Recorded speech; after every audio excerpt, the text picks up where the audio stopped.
Settle in comfortably, close your eyes, and let me take you on a journey back in time. Tonight, we'll walk alongside the brave pioneers who traveled the Oregon Trail, feeling the dust beneath their feet and sharing in their dreams of a new life in the American West. Chapter 1: The Call of the West. Picture yourself in the year 1843, in the bustling town of Independence, Missouri. The morning air is crisp with the promise of spring, and all around you, families are making the most important decision of their lives. They're preparing to leave everything they know behind and embark on a journey of over 2,000 miles across an untamed continent. The Oregon Trail wasn't just a path through the wilderness, it was a river of hope, flowing westward across the Great Plains, over mountain passes and through valleys that had never heard the sound of wagon wheels. From the 1840s through the 1860s, more than 400,000 people would follow this trail, each carrying their own dreams of prosperity, freedom, and a fresh start in the Oregon Territory. Close your eyes and imagine the Whitman family, John, his wife Martha, and their 3 children, as they stand beside their covered wagon in the pre-dawn darkness. Like thousands of others, they've sold their farm back in Ohio, packed their most precious belongings, and joined a wagon train heading west. The canvas top of their wagon glows softly in the lantern light, stretched tight over wooden hoops like the sail of a ship about to embark on an ocean of grass. John runs his weathered hands along the side of their wagon, checking the wheels one final time. Each spoke has been carefully examined, each iron rim secured. This wagon, their home for the next 5 months, must carry not just their possessions, but their hopes for the future. Inside, Martha has packed their china wrapped in quilts made by her grandmother, seeds for their new garden, and her father's Bible, treasures that connect them to the past while they journey toward their future. The wagon train consists of 32 families, each with their own story, their own reasons for leaving the familiar behind. There's the young couple from Kentucky, married just 6 months and dreaming of the fertile valleys they've heard about in Oregon. An elderly man travels with his grown son, carrying his wife's memory and the promise he made to her on her deathbed to see the Pacific Ocean. A widow with 4 children seeks a place where she can homestead her own land and build a life independent and free. As the first light of dawn touches the horizon, the wagon master, a grizzled man named Captain Morrison, calls out in a voice that carries across the camp, "Wagons, ho!" The cry is taken up by other voices, echoing through the morning air like a song of departure. The great adventure has begun. Chapter 2: The Rhythm of the Trail. Feel the gentle swaying motion as the wagon begins to move, wheels creaking in a rhythm that will become as familiar as breathing over the coming months. The oxen, 4 strong beasts hitched to each wagon, lower their massive heads and begin the steady pull that will carry these families across a continent. The pace is walking speed, about 2 miles per hour on a good day. There's no hurry here, no rushing. The trail teaches patience from the very first mile. Children walk alongside the wagons, their bare feet quickly adapting to the packed earth of the trail. Women often walk too, to spare the oxen and to stretch their legs after the cramped confines of the wagon. Only the very young, the sick, or the elderly ride regularly inside the canvas-covered homes. As the sun climbs higher, casting long shadows behind the wagon train, you can hear the sounds that will accompany them for months. The steady thud of hooves, the creak and groan of wooden wheels, the gentle lowing of cattle, and the conversations that flow between families walking side by side. Mrs. Peterson shares her recipe for hardtack with young Mrs. Johnson. Mr. Davies and his neighbor debate the best way to waterproof their canvas covers. Children laugh as they chase prairie dogs, their voices carrying on the wind. The landscape begins to change as they move away from the settlements of Missouri. The trees become fewer, the sky seems to grow larger, and ahead stretches the vast expanse of the Great Plains. This is a different world from the one they've known, a world where the horizon seems impossibly distant, and the weather can change from gentle warmth to violent storms in the space of an hour. Each day follows a similar pattern. The families wake before dawn when the stars are still bright and the air is cool. Breakfast is simple: coffee boiled over buffalo chip fires, bread if they have it, sometimes salt pork or bacon. By 6 o'clock, the wagons are moving. They'll travel until noon when the heat becomes too intense for the oxen, then rest through the hottest part of the day. Late afternoon brings another 4 hours of travel before they circle the wagons for the night. The circling of the wagons isn't just for protection, though that's certainly important. It creates a temporary community, a moving town that comes together each evening. Inside the circle, children play games passed down through generations. Women mend clothes and prepare the evening meal. Men tend to the animals and make repairs to their wagons. Stories are shared, songs are sung, and for a few hours each night, the circle of wagons becomes home. Chapter 3: The Great Plains and Their Lessons. As the days pass and the miles accumulate, the wagon train finds its rhythm crossing the Great Plains. This vast grassland, stretching from horizon to horizon, teaches the pioneers their first lessons about the West.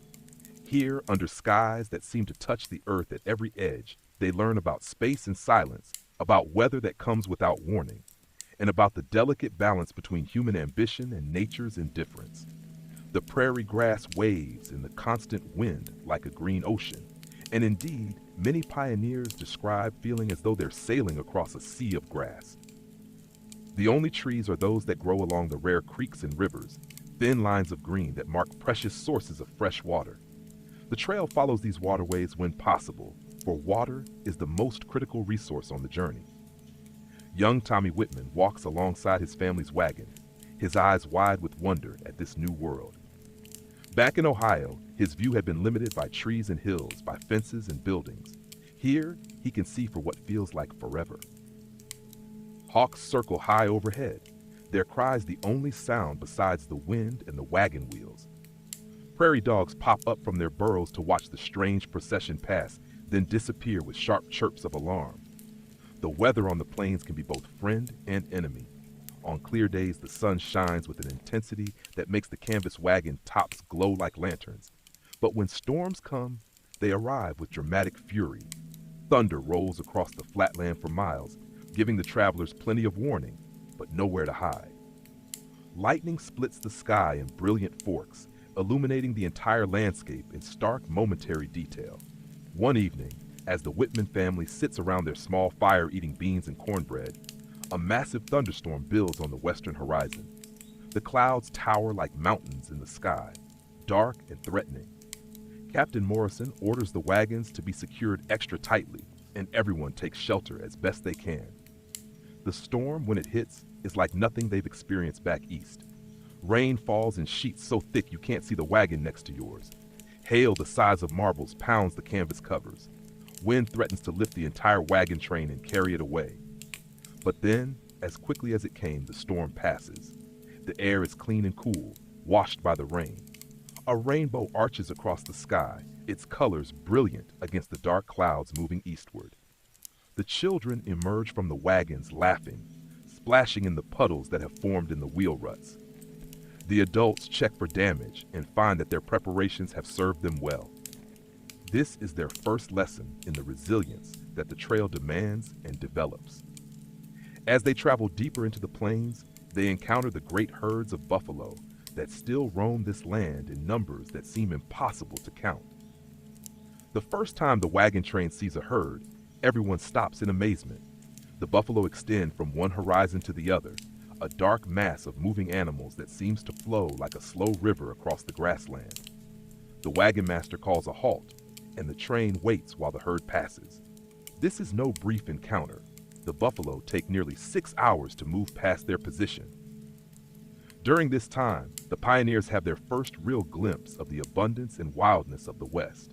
Men and boys who considered themselves experienced hunters back home stare in wonder at game more plentiful than they had ever imagined. Some of the men want to hunt the buffalo, but Captain Morrison is cautious. The wagon train carries firearms, but buffalo are dangerous animals, and the train has no time to delay for a hunt that might scatter the herd and put the travelers in danger. Instead, they content themselves with watching, with marveling at this display of nature's grandness that will become increasingly rare as more settlers move west. Chapter 4: Rivers and Crossings. The trail's relationship with water is complex and vital. Rivers provide the fresh water essential for survival, but they also present some of the journey's greatest challenges and dangers. Each major river crossing becomes a test of courage, ingenuity, and community cooperation. The first major challenge comes at the Kansas River. Here, the wagon train faces its first serious river crossing, and the reality of the trail's dangers becomes clear. The Kansas is running high with spring melt and recent rains. The water is muddy and fast-moving, and the crossing point is over 100 yards wide. Captain Morrison surveys the crossing carefully, testing the depth with a long pole, checking for quicksand or hidden obstacles. The riverbank is trampled by thousands of wagon wheels that have passed this way before, carved into ruts and marked by the debris of previous crossings. Broken wagon parts, discarded furniture, even occasional graves of those who didn't survive this challenge. The crossing requires careful planning and cooperation. First, the strongest men wade across with ropes, securing them to trees on both sides. The wagons must be partially disassembled, with the heaviest items removed and carried across separately. The wagon boxes are caulked with tar and cloth to make them watertight, then floated across like boats while the wheels and running gear are carried by hand. Martha Whitman watches nervously as her husband and the other men begin the crossing with their wagon. Her 3 children cling to her skirts as the water rises around the wagon wheels, then up to the axles, then higher still until the whole wagon is floating, guided by ropes and the strong arms of the men walking alongside in water up to their chests. Halfway across, disaster nearly strikes. One of the oxen stumbles in the strong current, and for a terrifying moment, it looks as though the whole team might be swept downstream. But the men working together manage to steady the animals, and slowly, carefully, the wagon reaches the far shore. This process must be repeated for every wagon in the train. It takes the better part of 2 days to get everyone across safely. By the time they're all on the western bank of the Kansas River, the pioneers have learned something important about themselves and each other. They've learned that survival depends not on individual strength, but on working together, on trusting each other with their lives and their futures. The successful crossing of the Kansas River becomes a celebration that evening. Around the campfires, there's extra singing, extra storytelling. Children who had been frightened by the crossing now boast about their bravery. Adults who had been strangers 3 weeks ago now feel bound together by shared danger overcome. But the Kansas River is just the first of many water crossings. Ahead lie the Platte River, with its quicksand and deceptively shallow appearance that hides dangerous channels. The North Platte, where the current runs swift and cold with mountain runoff. The Sweetwater River, where the clear water is a blessing after the muddy Platte, but where the crossings are frequent and the banks often steep. Each crossing teaches its own lessons. At the Platte, they learn about quicksand when Mrs. Wright Patterson's horse suddenly sinks to its chest in what appeared to be solid ground.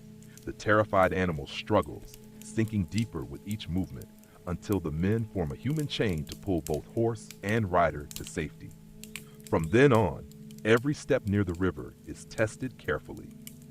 At another crossing, they encounter a group of trappers heading east with a season's worth of beaver pelts.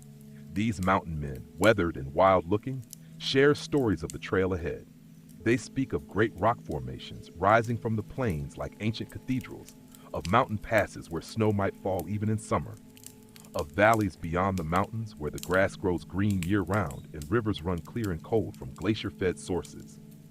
Chapter 5. Landmarks of Wonder.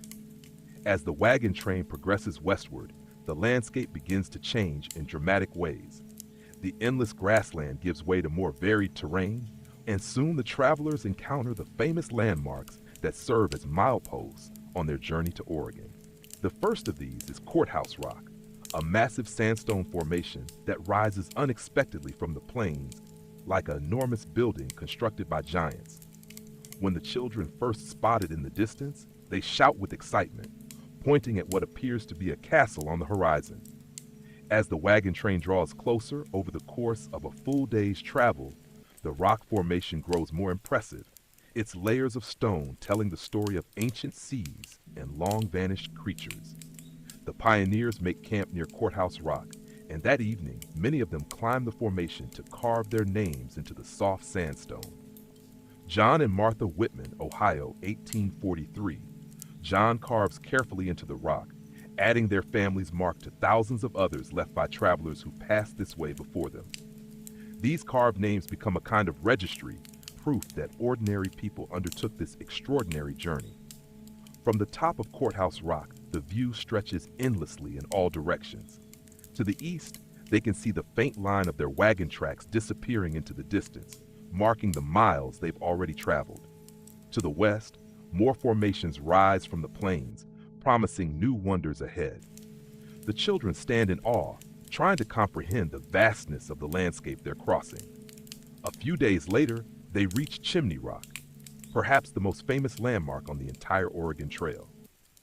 This towering spire of clay and sandstone rises over 300 feet from the surrounding plain, visible for miles in any direction.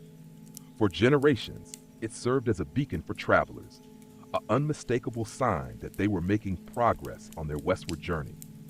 The approach to Chimney Rock takes most of a day, and the formation seems to dance on the horizon, appearing closer and then farther away as the heat waves rise from the sun-baked earth. When they finally reach it, the pioneers are amazed by its height and the delicate balance that keeps such a slender tower standing against the prairie winds. That night, camped in the shadow of Chimney Rock, the stories flow freely around the campfires. Captain Morrison tells us of other wagon trains he's guided past this landmark, of the different seasons and weather conditions he's experienced here. An old man named Ezekiel shares tales his grandfather told him about the early explorers who first mapped this route, following trails blazed by Native American tribes who had traveled these paths for countless generations.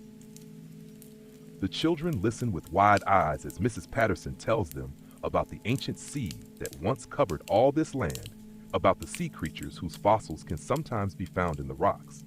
She shows them shells embedded in stones they've collected, remnants of ocean life from millions of years ago, now stranded high and dry in the middle of a continent. As they continue westward, the landmarks become more frequent and more dramatic. Scott's Bluff rises like a massive fortress from the plains, its steep sides carved by wind and weather into fantastic shapes.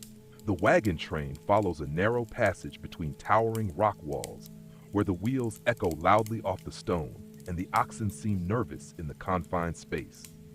Here, they encounter evidence of the thousands who have passed this way before them. The rocks are covered with carved names and dates, some going back to the 1830s.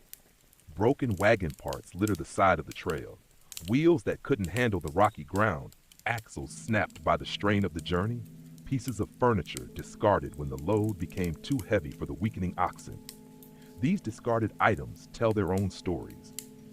A child's rocking chair, carefully crafted by a loving father back east, now sits abandoned beside the trail because the family could no longer spare the weight. A piano, hauled halfway across the continent at great expense and effort, finally abandoned when the family realized that dreams must sometimes be modified by reality. But it's not all stories of hardship and loss.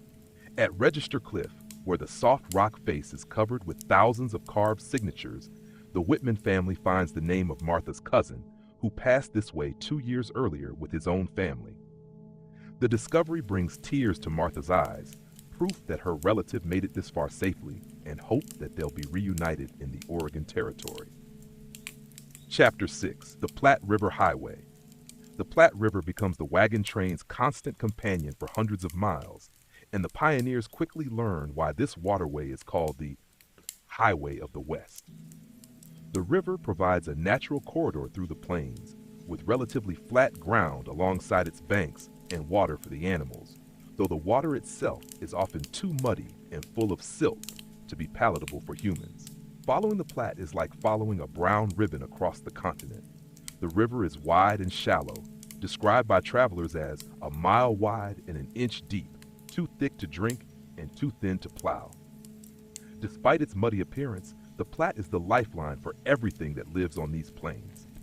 Cottonwood trees grow along its banks, providing the only significant shade and wood for hundreds of miles. Wildlife congregates near the water, giving the travelers regular glimpses of deer, antelope, and countless species of birds. The routine of following the Platte creates its own rhythm. Each morning, the wagon train aligns itself with the river's course and begins the day's march. The going is generally easier here than it was in the broken country around the Missouri River, but new challenges present themselves. The river must be crossed repeatedly as it meanders back and forth across the valley, and each crossing requires the same careful preparation they learned at the Kansas River. One morning, young Sarah Whitman wakes to find that hundreds of Native Americans have appeared seemingly overnight, camped near the river about a mile from the wagon train. The sight sends a thrill of fear and excitement through the travelers. These are Pawnee, Captain Morrison explains, and they're not hostile to the wagon trains, but caution is still advised.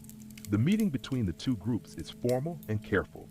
The Pawnee chief, a dignified man wearing traditional dress decorated with intricate beadwork, approaches the wagon train with several of his warriors. Captain Morrison, who has learned some of the Pawnee language in his years of guiding wagon trains, serves as translator. The conversation is mostly about trade. The Pawnee have buffalo hides, beautifully crafted moccasins, and fresh meat to offer. The pioneers have coffee, sugar, metal tools, and cloth goods that the Native Americans value. The trading is conducted with great ceremony and mutual respect, each side careful not to give offense. Little Tommy Whitman watches in fascination as Pawnee children, close to his own age, demonstrate their skill with small bows and arrows, hitting targets at distances that seem impossible. The Native American children, in turn, are curious about the wagon train children's toys and games, especially a rubber ball that bounces in ways that seem magical to children who have never seen such a thing. The encounter lasts most of the day, and when it's over, both groups have benefited from the exchange. The pioneers have fresh meat for the first time in weeks, plus warm buffalo robes that will prove invaluable in the mountains ahead. The Pawnee have metal knives and tools that will help them in their own daily lives, plus coffee and sugar that have become prized trade goods among the Plains tribes. That evening, the conversation around the campfires is all about the meeting. Some of the travelers express surprise at how civilized and dignified the Pawnee were, having expected something quite different based on stories they'd heard back east. Others worry about what other tribes they might encounter as they travel deeper into the West. Captain Morrison takes this opportunity to educate his charges about the Native American tribes they're likely to encounter. He explains that most tribes along the Oregon Trail are more interested in trade than conflict, that the various bands and nations have their own complex relationships with each other, and with the increasing stream of white travelers passing through their lands. As they continue following the Platte westward, the river splits into two branches, the North Platte and the South Platte. The wagon train follows the North Platte, as generations of travelers have done before them. The landscape begins to change as they gain elevation. The grass becomes shorter and the air grows thinner and clearer. Chapter 7: Fort Laramie and the social hub of the trail. After weeks of seeing nothing but endless grassland and their own company, the wagon train's arrival at Fort Laramie feels like reaching civilization in the midst of wilderness. This trading post and military installation sits at the confluence of the Laramie and North Platte rivers, serving as the most important social and commercial hub along the Oregon Trail. Fort Laramie isn't what most of the travelers expected. Rather than a military fortress with high walls and armed sentries, it's more like a small town that has grown up around a trading post. Adobe buildings with flat roofs line dusty streets where traders, soldiers, Native Americans, mountain men, and pioneers mingle in a cosmopolitan mix that would be remarkable anywhere, but seems almost magical here in the middle of nowhere. The Whitman family enters the fort with wonder and no small amount of relief. For the first time in over a month, they're surrounded by buildings with solid walls and real roofs. There are actual stores where they can purchase supplies, a blacksmith shop where damaged wagon parts can be repaired or replaced, and even a small restaurant where they can eat food they didn't cook themselves over a buffalo chip fire. Martha Whitman's first stop is the general store, where she hopes to replenish their supply of coffee, sugar, and flour. The prices are shocking. Everything costs 3 or 4 times what it did back in Independence. But the storekeeper explains that every item on his shelves had to be hauled hundreds of miles by wagon, just as theirs had been. More valuable than the goods for sale is the information available at Fort Laramie. Here, travelers can get reports on trail conditions ahead, weather patterns in the mountains, and the status of various river crossings. The fort serves as an informal post office where letters can be left for family members following behind, and where news from the east filters slowly westward. John Whitman spends hours talking with other travelers who are either heading west like his family or returning east after unsuccessful attempts to reach Oregon. The stories are mixed, tales of beautiful valleys and abundant opportunities, balanced by accounts of hardship, disease, and sometimes death. One man tells of losing his wife to cholera just days after leaving Independence. Another speaks glowingly of the Willamette Valley, where he spent 2 winters before deciding to return east to bring the rest of his family west. The children are fascinated by the diversity of people at Fort Laramie. They see mountain men dressed in buckskins, their hair long and their beards wild, speaking of beaver streams and grizzly bears with casual familiarity. Native American women sell beautifully crafted items, their children playing games the Whitman children have never seen before. Soldiers in blue uniforms maintain a somewhat formal military presence, but even they seem relaxed in this frontier outpost. One of the most important services Fort Laramie provides is medical care. Dr. Marcus Whitman, no relation to the family we've been following, maintains a small medical practice at the fort, treating everything from broken bones to the various illnesses that plague travelers on the trail. His wife, Narcissa, is one of the first white women to cross the continent, and her presence provides comfort and inspiration to the women in the wagon trains. The fort also serves as a place for difficult decisions. Some families, facing the reality of what lies ahead, choose to turn back here. Others, who started the journey with wagons too heavily loaded, must decide what possessions to abandon before tackling the more difficult terrain ahead. The area around Fort Laramie is littered with discarded items, furniture, books, tools, even wagons that have been cannibalized for parts to repair other vehicles.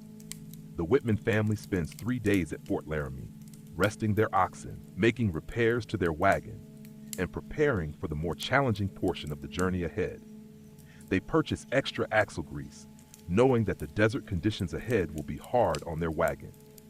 Martha buys additional medical supplies, having learned from other travelers about the common ailments that afflict people on the trail. On their final evening at the fort, the various wagon trains camped in the area gather for a joint celebration. There's music and dancing, with fiddles and harmonicas providing entertainment that reminds everyone of home. Stories are shared, friendships are formed, and for one night, the isolation and hardship of the trail are forgotten. But beneath the celebration is the knowledge that this is the last outpost of anything resembling civilization that they'll see for hundreds of miles. Ahead lies the real test of their journey: the high desert, the mountain passes, and the challenges that separate the truly determined from those who are merely hopeful. Chapter 8: Into the High Country. Leaving Fort Laramie behind, the wagon train enters a landscape that grows increasingly wild and challenging with each passing mile. The North Platte River continues to serve as their guide, but the terrain becomes more rugged, the weather more unpredictable, and the distances between water sources longer and more critical. The change is gradual at first. The grass becomes shorter and more sparse, adapted to the drier conditions and higher elevation. The air grows thinner, making both people and animals tire more easily. The temperature swings become more extreme, with days that can be scorchingly hot, followed by nights so cold that ice forms on the water buckets. Independence Rock appears on the horizon like a great beached whale, a massive granite dome rising incongruously from the surrounding plains. This landmark is famous among Oregon Trail travelers as the Register of the Desert, and for good reason. The rock's surface is covered with thousands of carved names, dates, and messages left by travelers passing this way. The wagon train makes camp near Independence Rock, And that evening, most of the travelers make the climb to the top of the 130-foot high formation. The view from the summit is breathtaking and sobering. Behind them, the North Platte River winds away toward the eastern horizon, marking the path they've traveled. Ahead, the landscape becomes increasingly mountainous, with snow-capped peaks visible in the distance, even in midsummer. John Whitman adds his family's name to the thousands already carved into the rock, using his pocket knife to carefully cut J. Whitman Family, Ohio to Oregon, 1843, into the granite. The act feels ceremonial, like signing a register at an important destination, and indeed, reaching Independence Rock by the 4th of July is considered essential for wagon trains hoping to cross the mountains before winter sets in. As they continue westward, the trail becomes more difficult. The relatively easy travel along river valleys gives way to rocky terrain that punishes both wagons and animals. Wheels crack on sharp stones, axles bend under the stress of constant jolting, and the oxen develop sore feet that slow the entire train's progress. At Devil's Gate, a narrow gorge cut by the Sweetwater River through a ridge of granite, the wagon train faces one of its most challenging passages. The gap is only about 30 feet wide, with towering rock walls rising on both sides. The trail doesn't go through the gate. The passage is too narrow and dangerous for wagons, but instead climbs laboriously over the rocky ridge. The crossing takes most of a day, with each wagon requiring careful handling to navigate the steep, rocky slopes. Wheels must be locked with chains to prevent runaway wagons on the downhill side. Extra oxen are hitched to help pull wagons up the steepest grades. Men walk alongside the wagons, ready to throw rocks behind the wheels or grab the bridles of frightened animals. During this difficult passage, the wagon train experiences its first serious accident. Mrs. Patterson's wagon tips over on a steep slope, spilling her family's possessions across the rocky ground and injuring her youngest son when he's thrown from the wagon. The boy's arm is broken, and Dr. Morrison, not a medical doctor, but experienced with trail injuries, sets the bone as best he can with splints made from wagon wood. The accident serves as a sobering reminder of how dangerous the trail can be, even during what seems like routine travel. Every day brings risks that were unknown back in the settled country they left behind. A moment's inattention, a loose wheel, a frightened animal, any of these can turn a normal day into tragedy. But the accident also demonstrates the strength of the trail community that has developed among the travelers. Without being asked, other families contribute items to replace what Mrs. Patterson lost when her wagon overturned. Men work late into the evening helping to repair her damaged wagon. Women take turns caring for her injured son, sharing medicines and remedies they've brought from home. As they climb higher into the Rocky Mountains, the landscape becomes even more dramatic. They pass through South Pass, the famous gap in the mountains that makes travel across the Continental Divide possible for wagon trains. The pass itself is almost anticlimactic, a broad, relatively gentle valley that gives little indication that it represents one of the most significant geographical barriers on the continent. But the meaning of South Pass isn't lost on the travelers. Here, at over 7,000 feet above sea level, they cross the watershed divide. From this point forward, all the streams and rivers they encounter will flow westward toward the Pacific Ocean rather than eastward toward the Atlantic. They have literally crossed the backbone of the continent. Chapter 9. The hardest miles beyond South Pass, the wagon train enters some of the most challenging terrain of the entire journey. The Green River Valley provides temporary relief, with good grass for the animals and clear, cold water from mountain streams. But this respite is brief, and soon they face the notorious stretch known as the Sublet Cutoff, a shortcut that saves miles but tests the endurance of both people and animals to their limits. The cutoff crosses a high desert plateau where water is scarce, and the alkaline soil creates a white, dusty landscape that seems almost lunar in its desolation. The trail here is marked by the bones of animals that didn't survive the crossing, and by the graves of people who succumbed to the combination of heat, thirst, and exhaustion. Water becomes the paramount concern. The wagon train carries extra barrels filled at the Green River, but the supply is limited and must be carefully rationed. Each family receives a daily allocation for cooking and drinking, with nothing to spare for washing clothes or bodies. The oxen suffer terribly in the heat, their tongues hanging out as they plod across the alkali flats, their usual steady pace reduced to a labored shuffle. On the second day of the desert crossing, disaster strikes the Johnson family. Their youngest ox, already weakened by the journey, collapses and cannot be revived.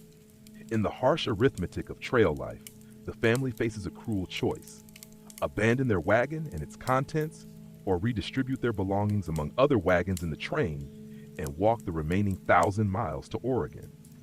The other families respond with characteristic trail generosity. Space is found in other wagons for the Johnson family's most essential possessions: their tools, seeds, and family treasures. Their remaining goods are either given away or abandoned beside the trail, adding to the scattered debris that marks this difficult passage. Mrs. Johnson weeps as she leaves behind her mother's china cabinet, but her tears are for the memories it holds, rather than its material value. The desert crossing takes 4 days. 4 days of relentless heat, alkaline dust that burns the throat and eyes, and the constant fear that their water will run out before they reach the next source. The children suffer the most, their small bodies struggling with dehydration despite their parents' efforts to conserve water for them. Baby Emma Patterson becomes dangerously ill, her fever spiking as her body loses precious fluids. On the 4th day, when the water barrels are nearly empty and hope is running low, scouts riding ahead spot the green line of vegetation that marks the Bear River. The news spreads through the wagon train like wildfire, and despite their exhaustion, people find the energy to quicken their pace. When they finally reach the river, there are tears of relief and thanksgiving. The Bear River provides more than just water. It offers the psychological boost of knowing they've survived one of the trail's greatest challenges. The green grass along the riverbank looks like paradise after the alkali desert. The clear, cold water tastes better than anything they can remember. That night, for the first time in days, there's laughter around the campfires and songs that celebrate survival. But the hardships aren't over. The trail now leads through country that grows increasingly mountainous, with steep grades that strain both wagons and animals. At one point, the wagons must be lowered down a near vertical slope using ropes, with teams of men controlling the descent to prevent runaway disasters. The Blue Mountains of eastern Oregon present perhaps the greatest challenge yet. Here the trail winds through dense forests of pine and fir, where fallen trees block the path and must be cleared by axe and saw. The grades are so steep that sometimes the wagons must be double-teamed, with oxen from multiple wagons hitched together to pull one wagon at a time up impossible slopes. In the mountains, they encounter their first serious snowfall, that even though it's still summer in the valleys below. The snow is only a few inches deep, but it serves as a warning of what could happen if they're caught by an early winter. The stories of the Donner Party trapped by snow in the Sierra Nevada mountains are whispered around campfires with the kind of hushed reverence reserved for cautionary tales that could still come true. Chapter 10, The Columbia River and Journey's End. After months of travel, countless challenges, and tests of endurance that none of them could have imagined when they started, the wagon train finally reaches the Columbia River. This massive waterway, flowing westward through a spectacular gorge carved deep into basalt cliffs, represents the final stage of their journey to Oregon. The Columbia River presents its own unique challenges. The river is too deep and swift for wagons to ford, and the terrain along its banks is too rough for overland travel. Most wagon trains must abandon their faithful wagons here and continue the final miles by raft or boat, floating down the Columbia through rapids and around dangerous obstacles. For families who have traveled over 2,000 miles with their wagons, the decision to abandon them is emotionally difficult. These canvas-covered vehicles have been their homes for months, their protection against weather and danger, their mobile containers for everything they own in the world. But practicality must overcome sentiment, and one by one, the wagons are broken up for lumber or left beside the trail. The Whitman family stands beside their wagon as John begins removing the wheels and dismantling the wooden frame that has carried them so far. Martha runs her hand along the canvas cover one last time, remembering all the nights they've slept beneath its protection, all the storms it has weathered, all the miles it has traveled with them. The lumber from the wagons is valuable here at the Columbia River, where skilled raftsmen help travelers construct crude boats for the river journey. John works alongside other men from the train, using their wagon wood to build a raft that will carry his family and their remaining possessions down the Columbia to the Willamette Valley. The raft building process takes several days and requires skills that few of the farmers and merchants in the wagon train possess. Fortunately, there are usually experienced rivermen at the major embarking points, mountain men and traders who know the Columbia's moods and dangers, willing to serve as guides for a share of the travelers' remaining goods. Captain Morrison, who has guided them faithfully across the continent, must say goodbye here. His contract was to bring them to the Columbia River, and his job is done. The parting is emotional. This grizzled trail guide has become like a father figure to many in the group, making decisions that kept them alive, settling disputes, and providing the steady leadership that successful wagon trains require. The river journey down the Columbia is both terrifying and beautiful. The gorge cut by the river through the Cascade Mountains is spectacular, with waterfalls tumbling hundreds of feet from cliff tops and forests of Douglas fir rising like green cathedrals on both sides of the water. But the river itself is treacherous, full of rapids, hidden rocks, and currents that can dash a raft to pieces in seconds. The most dangerous passage is the Cascade Rapids, where the Columbia drops through a series of rocky obstacles in a chaos of white water and spray. Here, the most experienced rivermen take control of each raft, using long sweep oars to guide the crewed vessels through passages that seem impossibly narrow and dangerous. Young Tommy Whitman grips the sides of their raft as it plunges through the rapids, the water so close he can feel the spray on his face, the roar of the river so loud he can't hear his own frightened shouts. But their river guide, a weathered man named Pete, who has run these rapids hundreds of times, brings them through safely. His expert handling of the sweep oar threading them between rocks that would have meant disaster. Not all the rafts are so fortunate. The Patterson family's raft strikes a submerged rock and begins taking on water. For terrifying minutes, it looks as though they might lose everything to the river, but other rafts manage to reach them in time, transferring the family and their most precious possessions to safety before their raft breaks apart completely. These river disasters are heartbreaking, but not uncommon.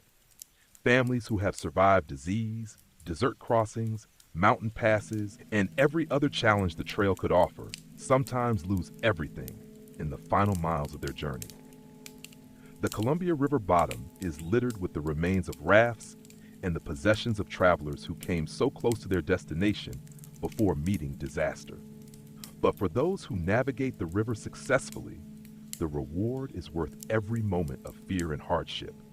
As the rafts emerge from the Columbia River Gorge, the landscape opens into the promised land they've traveled so far to see, the Willamette Valley of Oregon. Chapter 11, The Promised Land. The Willamette Valley spreads before the exhausted travelers like a green dream made real.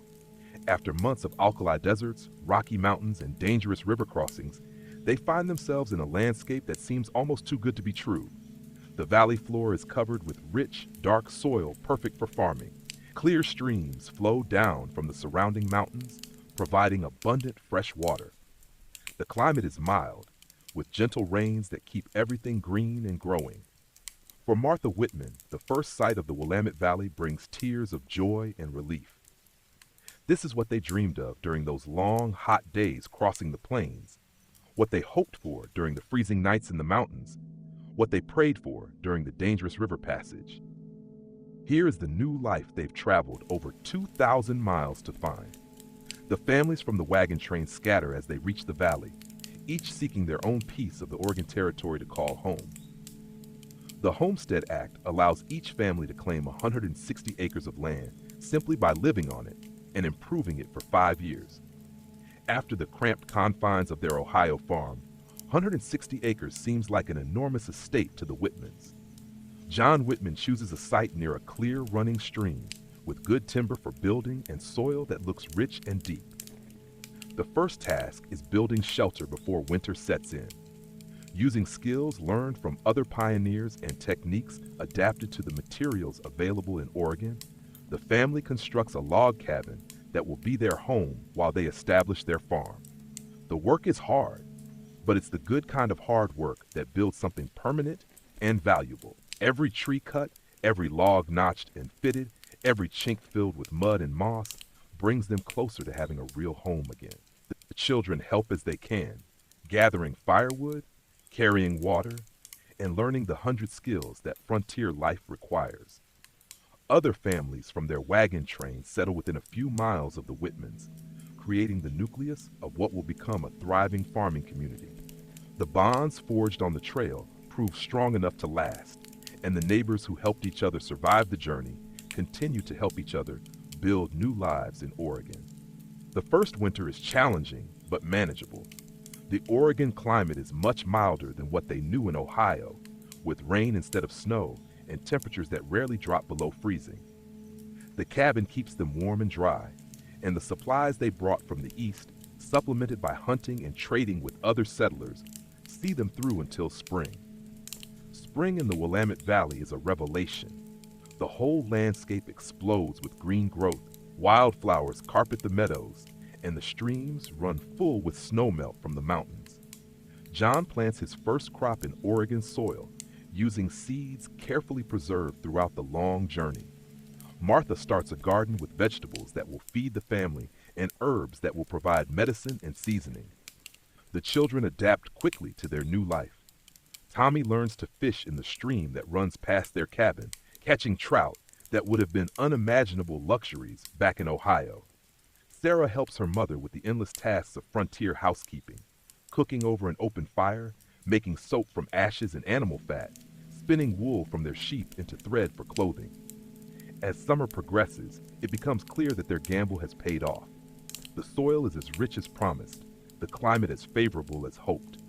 John's crops grow tall and strong, promising a harvest that will see them through the coming winter with plenty to spare. The stream provides water for irrigation and power for the small mill they plan to build. Other settlers continue to arrive in the valley, some by the Oregon Trail and others by ship around Cape Horn to the Columbia River. The territory is filling up with people seeking the same dream of land, freedom, and opportunity that brought the Whitmans west. Towns begin to appear, first as trading posts and supply centers, then as real communities with schools, churches, and all the institutions of civilization. Chapter 12, Building a New Society. The Oregon Territory in the 1840s and 1850s is a place where people have the opportunity to build society from the ground up, to create communities that reflect their highest ideals and deepest values. The settlers who survived the Oregon Trail bring with them not just their possessions and dreams, but also their commitment to education, religion, and democratic government. The first priority after shelter and sustenance is education. Parents who risk everything to give their children better opportunities aren't willing to let those children grow up without schooling. In communities scattered across the Willamette Valley, one-room schoolhouses spring up, often built through the cooperative labor of all the families in the area. The school near the Whitman settlement is typical of these early educational institutions. Built of logs with a stone fireplace for heat, it serves children from ages 6 to 16, all taught by a single teacher who must cover everything from basic reading and arithmetic to advanced subjects like Latin and natural philosophy. The teacher, Miss Emily Henderson, came west with her own family and accepted the position because of her education and natural ability with children. Tommy and Sarah Whitman walked 2 miles each way to attend school, carrying their lunch in tin pails and their books in leather satchels. The education they receive is thorough and practical, designed to produce citizens who can read, write, calculate, and think for themselves. But it's also classical in its foundations, with students learning poetry, history, and the principles of democratic government. Religion plays an equally important role in the developing communities. Many of the Oregon Trail pioneers were motivated partly by religious convictions, seeking a place where they could practice their faith freely and build communities based on Christian principles. Churches rise alongside schoolhouses, often serving multiple denominations and providing social centers for scattered farming families. The Methodist Church that serves the Whitman area holds services in the schoolhouse until they can build their own building. The circuit preacher who serves several communities in the valley brings not just religious services, but news from other settlements, letters from families back east, and the sense of connection to a larger world that isolated pioneers desperately need. Governance in the Oregon Territory is initially informal and cooperative, with settlers making decisions collectively about issues that affect the whole community. As the population grows and becomes more complex, more formal governmental structures develop, but always with the democratic ideals that the settlers brought with them from the East. John Whitman finds himself elected to serve on the school board, helping to make decisions about curriculum, teacher selection, and the always challenging question of funding. The position requires him to balance the practical needs of a farming community with the higher aspirations that brought families to Oregon in the first place. The economic life of the territory develops around agriculture, but other industries quickly appear to support the growing population. Mills are built to grind grain and saw lumber. Blacksmith shops provide essential metalworking services. General stores stock goods brought by ship from San Francisco or by wagon from the east, charging prices that reflect the difficulty of transportation, but providing access to necessities and luxuries that make frontier life more bearable. The Whitman farm prospers as John learns to adapt his Ohio farming techniques to Oregon conditions. The soil is rich, but different crops grow better here than back east. He plants wheat and barley, but also tries new crops like hops and fruit trees that thrive in the Oregon climate. Within 5 years, the farm is producing not just enough for the family's needs, but surpluses that can be sold to new arrivals and shipped to markets in California. Martha's garden becomes famous throughout the valley for its variety and productivity. She grows vegetables that provide fresh food year-round, herbs for cooking and medicine, and flowers that beautify their frontier home. But more than that, she becomes a repository of knowledge about frontier living, sharing her expertise with newly arrived families and helping them adapt to their new environment. The children grow up as true Oregonians, equally comfortable in the wilderness and in the classroom, skilled in both practical frontier crafts and classical education. Tommy becomes an expert hunter and fisherman, but also shows aptitude for mathematics and engineering. Sarah learns all the domestic skills essential for frontier life, but also reads voraciously and shows talent for writing and teaching. Chapter 13, Connections Across Time and Space. As the years pass and the Oregon Territory matures, the settlers maintain connections with the world they left behind while building something entirely new. Letters travel back and forth along the Oregon Trail, carried by new wagon trains heading west and by traders returning east. These letters serve as lifelines, maintaining family relationships across thousands of miles and providing news of the outside world to people who might otherwise be completely isolated. Martha Whitman treasures the letters that arrive irregularly from her sister in Ohio. These messages, often months old by the time they reach Oregon, bring news of births and deaths, marriages and divorces, good harvests and bad winters in the world they left behind. But they also reveal how different the two worlds have become, how the experiences of frontier life have changed the Oregon settlers in ways that are difficult to explain to those who stayed in the East. The Oregon Trail itself continues to carry new settlers westward, and the established communities in the Willamette Valley serve as destinations and examples for the newcomers. The Whitmans regularly host newly arrived families in their cabin, sharing meals, advice, and encouragement with people who are experiencing the same hopes and fears they remember from their own arrival. These interactions with new arrivals serve an important psychological function for the established settlers. Each new family reminds them of how far they've come, how much they've accomplished, and how brave they were to make the journey in the first place. The struggles that seemed overwhelming at the time now appear as necessary steps in a great adventure that led to success and prosperity. The stories told around pioneer firesides become more polished with each telling, transforming from simple recollections of hardship into epic narratives of courage and determination. The river crossings that terrified them at the time become thrilling adventures in the retelling. The desert crossings that nearly killed them become tests of character that prove their worthiness for their new life. Tommy Whitman, now a young man, sometimes guides newly arrived families to good farmland, using the knowledge of the territory that he's gained growing up in Oregon. He listens to their stories of the trail and compares them with his own dim memories of the journey he made as a child. The Oregon Trail has become easier and safer over the years, with better marked routes, more supply stations, and more experienced guides, but it still requires the same fundamental courage and determination. The economic connections between Oregon and the rest of the world grow stronger as transportation improves. Ships regularly connect the Columbia River with California, Hawaii, and even Asia, bringing goods and news from around the Pacific. The California Gold Rush of 1849 creates a huge market for Oregon agricultural products, and farmers in the Willamette Valley find themselves supplying food for thousands of miners who have no time to grow their own. John Whitman adapts his farming operation to take advantage of these new markets.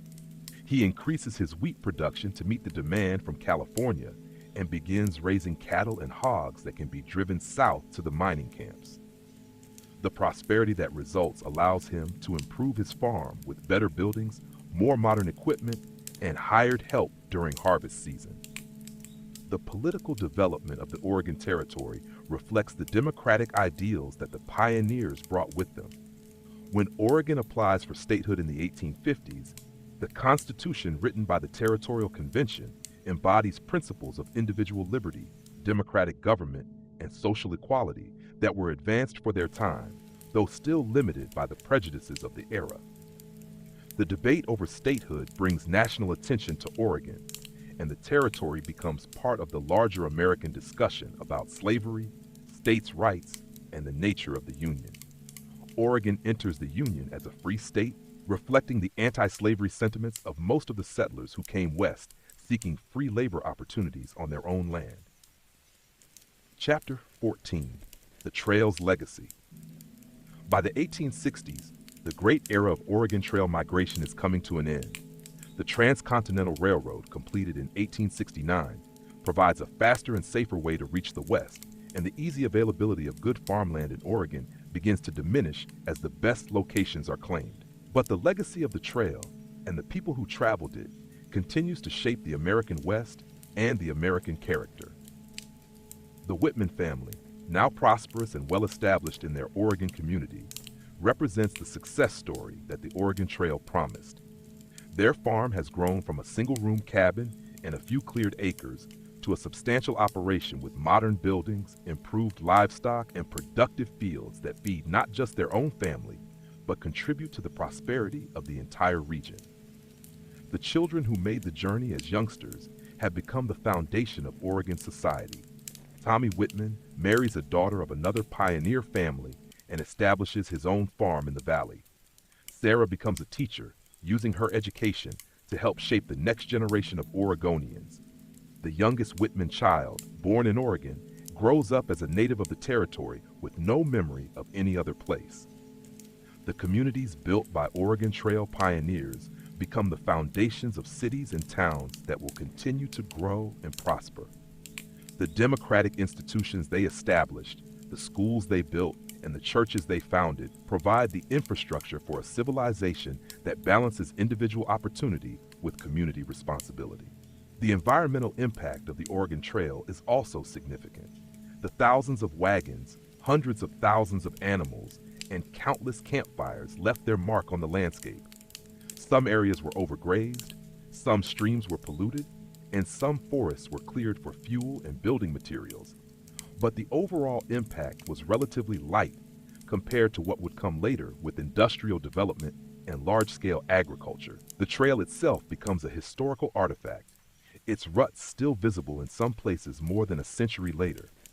The landmarks that guided the pioneers, Chimney Rock, Independence Rock, Devil's Gate, become tourist destinations, visited by people who want to understand the experience of the westward migration and honor the memory of those who made the journey. The Native American tribes who encountered the Oregon Trail experienced profound and often tragic changes as a result of the westward migration. The diseases brought by the pioneers devastated tribal populations. The pressure for land led to conflicts and forced relocations. The buffalo herds that sustained plains tribes were gradually eliminated. The traditional way of life that had existed for thousands of years was disrupted within a few decades. Some Native American leaders tried to adapt to the changing circumstances, working with territorial governments and federal officials to secure fair treatment for their people. Others resisted, leading to conflicts that continued long after the main era of Oregon Trail migration had ended. The complex legacy of contact between Native Americans and Oregon Trail pioneers remains a difficult and important part of the trail's history. The stories of the Oregon Trail pioneers become part of American mythology, representing values of courage, determination, and faith in the future that continue to resonate in American culture. These stories are told and retold in books, movies, and television shows, sometimes accurately and sometimes romanticized, but always emphasizing the themes of adventure, hardship overcome, and dreams fulfilled through hard work and perseverance. Chapter 15, Reflections on the Journey. As we reach the end of our nighttime journey along the Oregon Trail, it's worth reflecting on what this great migration meant, not just to the people who made the journey, but to the larger story of American development and the human experience of seeking new opportunities in unknown places. The Oregon Trail was more than just a route across the continent. It was a test of character, a rite of passage, and a transformative experience that changed everyone who traveled it. The families who reached Oregon were not the same people who started from Independence, Missouri. They had been tested by hardship, strengthened by challenges, and united by shared experiences that created bonds lasting for generations. The trail taught lessons that went far beyond the practical skills of frontier survival.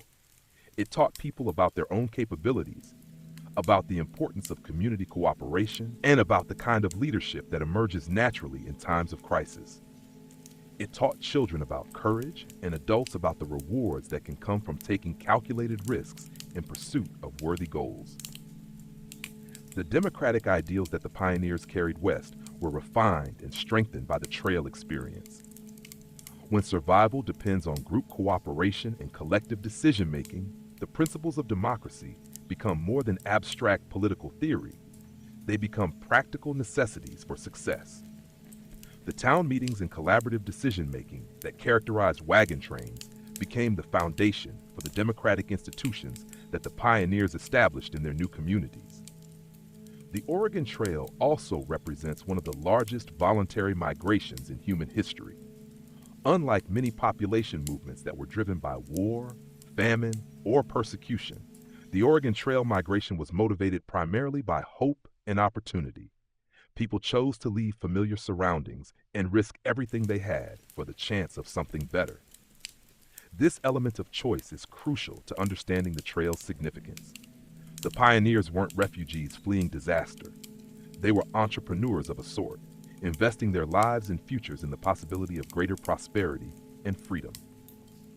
This entrepreneurial spirit became one of the defining characteristics of the American West and continues to influence American culture today. The trail also demonstrates the importance of accurate information and reliable leadership in successful migrations. The wagon trains that succeeded were usually those led by experienced guides who knew the route, understood the challenges, and could make good decisions under pressure. The families who prepared properly, brought the right supplies, and maintained their equipment had much better chances of success than those who started unprepared.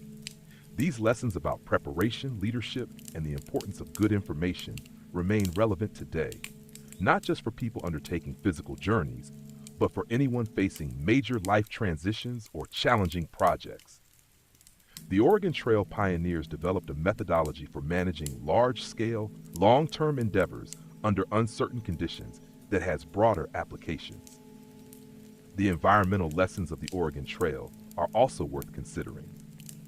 The pioneers traveled through some of the most beautiful and pristine landscapes on the continent, and their journals and letters often express wonder at the natural beauty they encountered. But they also left their mark on these landscapes, and their success in establishing permanent settlements began the process of environmental change that continues today. The relationship between human development and environmental preservation that began with the Oregon Trail pioneers continues to challenge us today. How do we balance economic growth with environmental protection? How do we provide opportunities for human prosperity while maintaining the natural beauty and ecological health of the places we inhabit? These questions, first raised by the Oregon Trail experience, remain central to discussions about sustainable development and environmental policy. Epilogue: The Eternal Trail.